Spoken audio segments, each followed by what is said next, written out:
Assalamualaikum warahmatullahi wabarakatuh. Salam sejahtera untuk kita semua. Pada kesempatan kali ini saya akan menyampaikan tutorial bagaimana cara membuat video tutorial pembelajaran yang unik dan kreatif. Video tutorial pembelajaran ini merupakan video presentasi guru dalam menyampaikan materi pembelajaran secara sistematis dengan disertai penjelasan deskriptif animatif. Adapun unsur-unsurnya meliputi video presentasi, lalu audio yang berupa suara narator dan musik latar. Kemudian aset grafis yang berupa gambar atau teks. Dan selanjutnya adalah animasi yang merupakan instrumen pendukung dalam menjelaskan sebuah bahasan materi. Langkah selanjutnya adalah mempersiapkan kebutuhan hardware seperti kamera. Bisa menggunakan kamera smartphone, DSLR ataupun camcorder. Disarankan menggunakan kamera dengan resolusi yang cukup baik untuk mendapatkan hasil gambar video yang optimal. Selanjutnya, perekam suara atau voice recorder. Ini berfungsi untuk merekam suara narator. Jadi dalam tutorial kali ini saya tidak menggunakan suara yang dihasilkan dari kamera, melainkan terpisah untuk meminimalisir noise dan menghasilkan output suara yang jernih. Berikutnya adalah tripod. Ini berfungsi untuk mendapatkan hasil gambar yang lebih stabil. Kemudian lighting. Ini berfungsi untuk alat bantu pencahayaan objek agar lebih jernih. Dan yang terpenting adalah komputer untuk editing dan proses produksi menjadi video.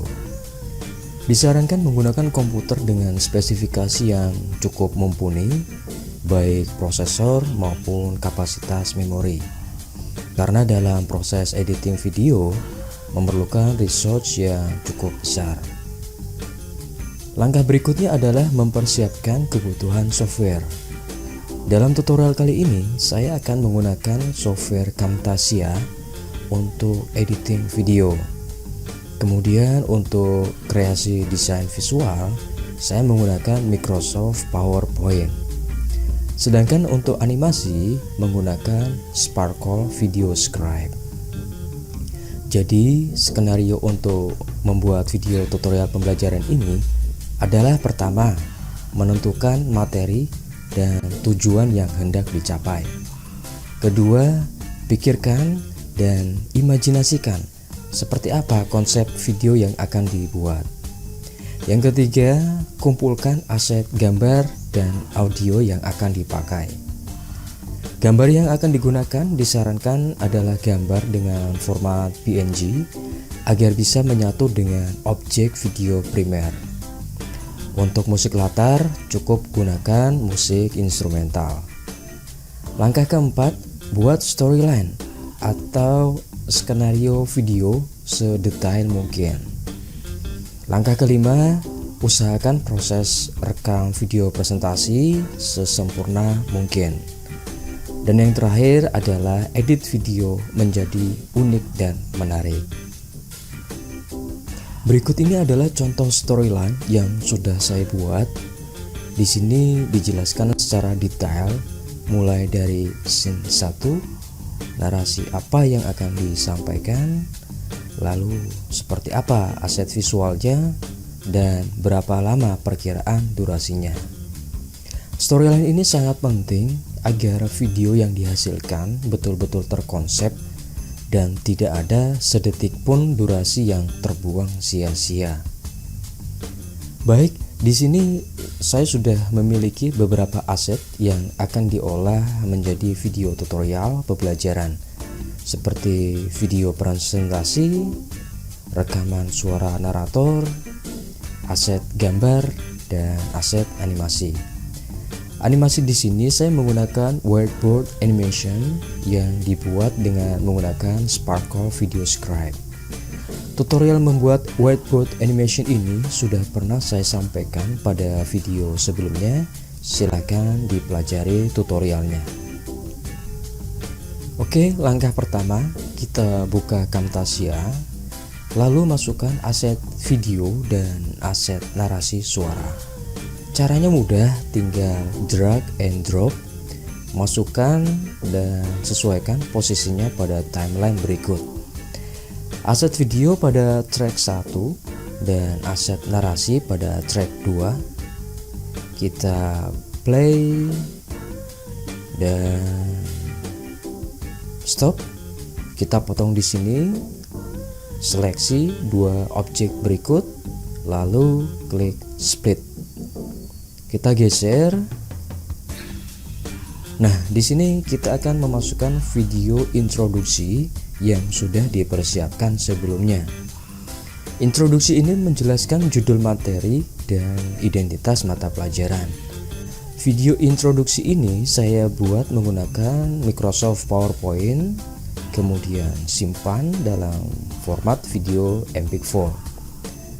Jadi scene pertama ini adalah persepsi dan yang kedua adalah introduksi. Selanjutnya pada scene pertama ini kita akan masukkan aset visual seperti yang sudah direncanakan pada storyline. Masukkan aset visual pada track ketiga, lalu atur waktunya pada detik ke berapa akan keluar dan tentukan berapa lama durasinya.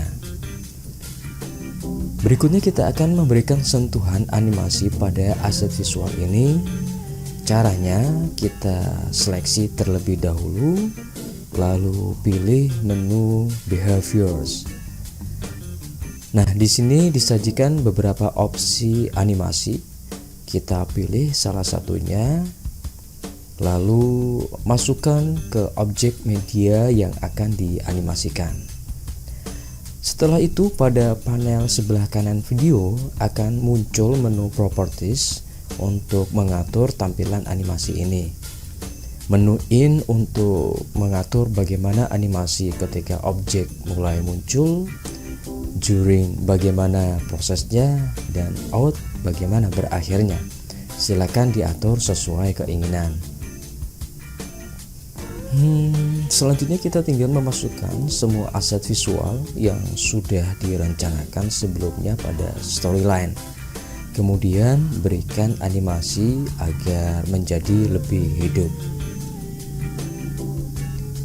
Baik, berikutnya kita akan memasukkan video whiteboard animation ke dalam timeline.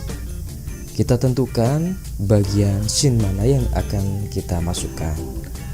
Whiteboard animation ini sangat efektif untuk menjelaskan pembahasan materi secara deskriptif.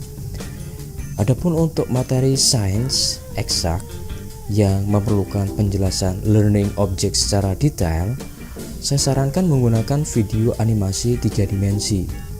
Tutorialnya sudah pernah saya sampaikan pada video sebelumnya, silakan dipelajari tutorialnya.